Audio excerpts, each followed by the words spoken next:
है ये सब बताती हैं और किस तरह जीवन में एक सादा जीवन जीना चाहिए ये बताती हैं। लेकिन देखा जाए तो आपके हाथ में जियोर का ब्रांडेड बैग और आपके कंधे पर गुची के स्कार्फ्स दिखे हैं, जिसे लेकर काफी ट्रोल किया जा रहा है। इस बारे में आप क्या बोलेंगे? इस बारे में 2-3 चीजें मैं कहना चाहूंगी। पहला तो जो बैग की बात है, bag is a customized bag, और जो सबसे पहली चीज लोग कह रहे हैं कि लेदर है, उसमें कहीं भी लेदर नहीं है। वो एक कस्टमाइज बैग है, और कस्टमाइज का मतलब कि आप अपनी मर्जी से बनवाते हैं, इसलिए मेरा नाम तक लिखा हुआ है उसमें कि मैंने अपना नाम, कि वो एक कस्टमाइज बैग है, उसमें कहीं से भी कोई लेदर नहीं है। और मैं अपनी गारंटी ले सकती हूँ, पर मैं किसी कंपनी की कोई गारंटी नहीं लेती। पर मैंने ना कथा करने से पहले, ना अभी, और मैं आगे की भी गारंटी लेती हूँ कि मैंने कभी लेदर यूज नहीं किया, ना मैं कभी करूंगी। तो पहली ये चीज। दूसरी, आप ने जो बात कही कि मोह माया से दूर, तो जो सच में जिन्होंने मेरी कथा अटेंड की होगी, जिन्होंने कथा सुनी होगी, उनको अच्छे से पता है कि मैं ये बात कभी नहीं कहती। मैं हमेशा एक बात कहती हूँ, और मैं आपको वो वीडियो भी जरूर दूंगी जो आप इसके साथ अटैच कर दीजिएगा, कि मैं कथा में कहती हूँ कि मैं आपसे कभी नहीं कह रही कि आप पैसे मत कमाइए, अरे सब मोह माया है, सब त्याग दो। हमने नहीं त्यागा तो हम आपको कैसे बोले? So I have been very clear day 1 से कि पहला, मैं कोई संत, साधु, साध्वी नहीं हूं। मैं एक नॉर्मल लड़की हूं, नॉर्मल घर में रहती हूं, परिवार के साथ रहती हूं, आगे गृहस्थ जीवन पूर्ण रूप से जीना भी चाहती हूं। परिवार है, दोस्त है, रिश्तेदार है, जब खुशखबरी आती है तो हम सेलिब्रेट करते हैं, एंजॉय भी करते हैं, परिवार के साथ बाहर घूमने भी जाते हैं, यानी एक नॉर्मल लाइफ जीते हैं। और ये मैंने हमेशा से क्लियर रखा है। मैंने कभी नहीं बोला मैं साधु या संत साध्वी हूं, या मैंने वैराग्य ले लिया है, या किसी को लेना चाहिए। यहां तक कि मैं यूथ से कहती हूं कि आप मेहनत करिए, कमाइए, अपने आप को एक अच्छा जीवन दीजिए, अपने परिवार को अच्छा जीवन दीजिए, अपने सपने पूरे करिए।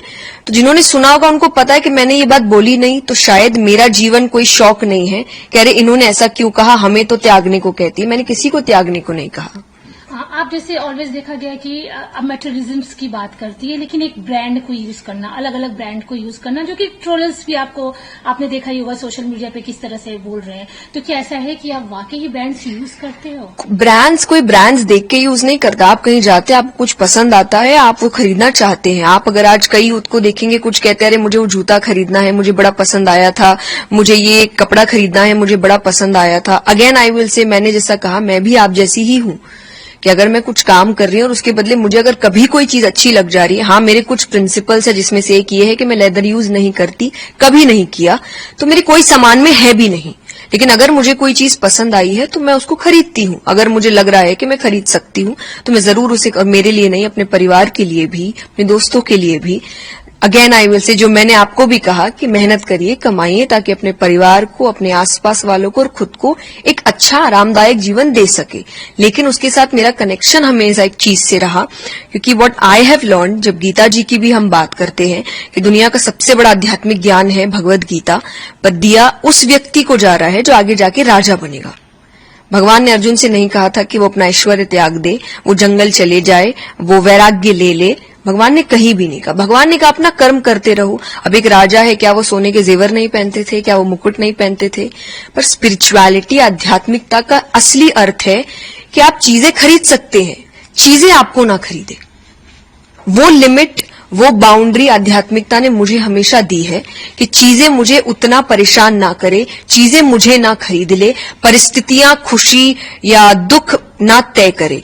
मैं जब कुछ नहीं था तब भी हम इतने ही खुश थे, और जब भगवान की कृपा से कुछ चीजें हैं तब भी हम उतनी ही खुश है। चीजों से खुशी नहीं आती, पर एक आरामदायक जीवन आता है, जो सीख मैं आपको कथा में देती हूं।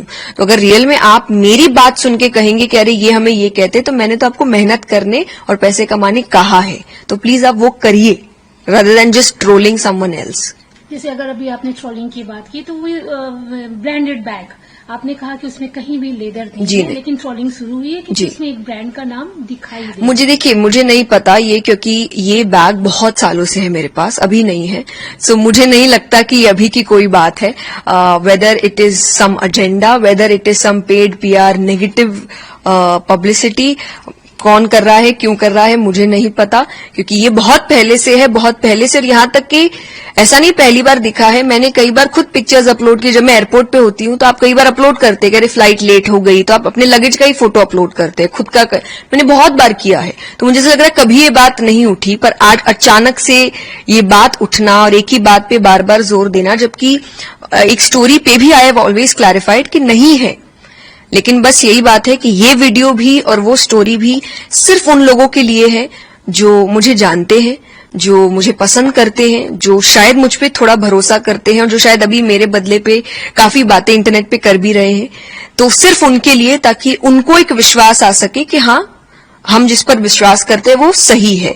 बाकी उनके लिए नहीं जो मुझे नहीं समझना चाहते या मुझे नहीं पसंद करते, क्योंकि जो नहीं समझना चाहते, नहीं पसंद करते, आप उनको कितना भी कह लीजिए वो नहीं पसंद करेंगे। तो मैं जबरदस्ती नहीं कर सकती, पर ये वीडियो सिर्फ उनके लिए जो प्यार करते हैं मुझसे, कि मैं आपको धोखा नहीं दूंगी। मैंने 22 साल पहले कार्य शुरू किया था। मैं इतनी बेवकूफ नहीं हूं कि मैं उस 22 साल की तपस्या, भक्ति को ऐसे जाया जाने दूंगी।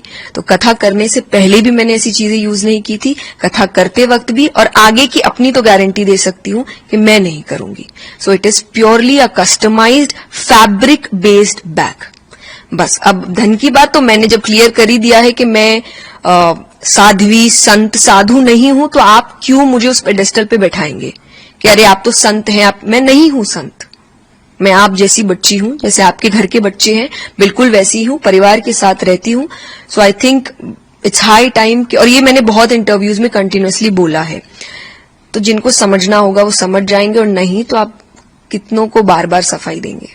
आपने कहा कि मंशा के तहत कोई टारगेट कर रहा है, इशारा क्या आपका किसी की तरफ है? कोई इशारा मुझे नहीं, क्योंकि मुझे ये बात इसलिए लग रही है क्योंकि अचानक कैसे जो चीज मेरे पास इतने समय से है, जो चीज सबको दिख रही है, लेकिन अचानक से उस चीज के ऊपर बात उठाना और क्लैरिफाई करने के बाद भी करते रहना, और ऐसे ऐसे पेजेस का इसको अपलोड करना जिनका शायद बहुत समय से, हमेशा से जो सनातनी है वो टारगेट में रहे हैं। बिकॉज जब हमने उनके पेजेस को सर्च किया, जो हमारी सोशल मीडिया एजेंसी है वो सर्च कर रही है, तो बैक टू बैक देख रहे हैं कि जब भी कोई सनातनी कोई अच्छा कार्य करने का कोशिश करता है वो उन्हीं को टारगेट करते हैं। वो जानबूझ के ऐसी चीजें उठा के लाते हैं जो उनके काम से जुड़ी नहीं है, कि वो क्या बोलते हैं, वो कितने लोगों तक अपनी बात पहुंचाते हैं, भगवान की बात पहुंचाते हैं, वो उनका क्वेश्चनिंग नहीं है। पर पर्सनल लाइफ में क्या है वो ज्यादा उनका क्वेश्चनिंग होता है, और सिर्फ मेरा नहीं, जो भी सनातन धर्म को अच्छा काम करने की कोशिश कर रहे हैं। सो इन्यूमरस पेजेस हैव अपलोडेड जिनका कोई लेना देना नहीं है स्पिरिचुअलिटी से, they have uploaded things on spirituality, जिनका इनसे पहले शायद अगर पोस्ट देखा जाए तो आई वुड से ऐसे पोस्ट हैं जो सोसाइटी को एक्चुअली खराब करने का काम करते हैं। पर अचानक से now they have changed and उनको सोसाइटी बेहतर करने पर काम करना है।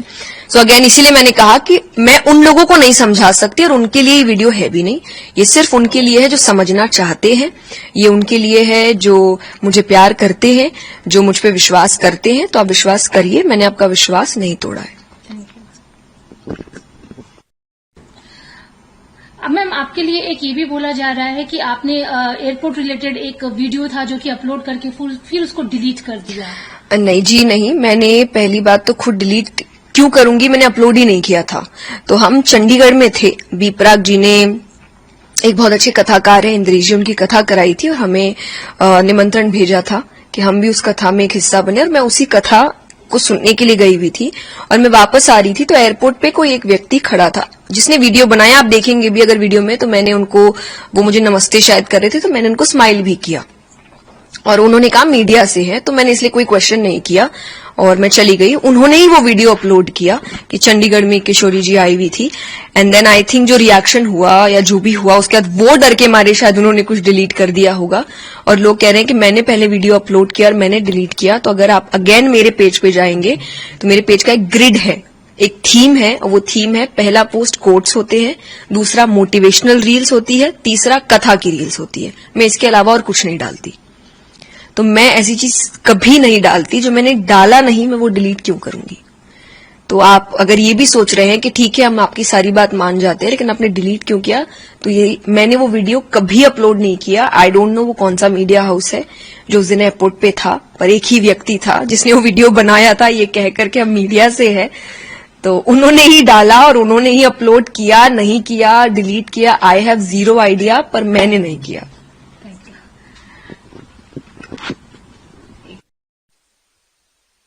न्यूज नेशन अब व्हाट्सएप पर खबरों के ताजा अपडेट के लिए न्यूज नेशन के इस क्यूआर कोड को स्कैन करें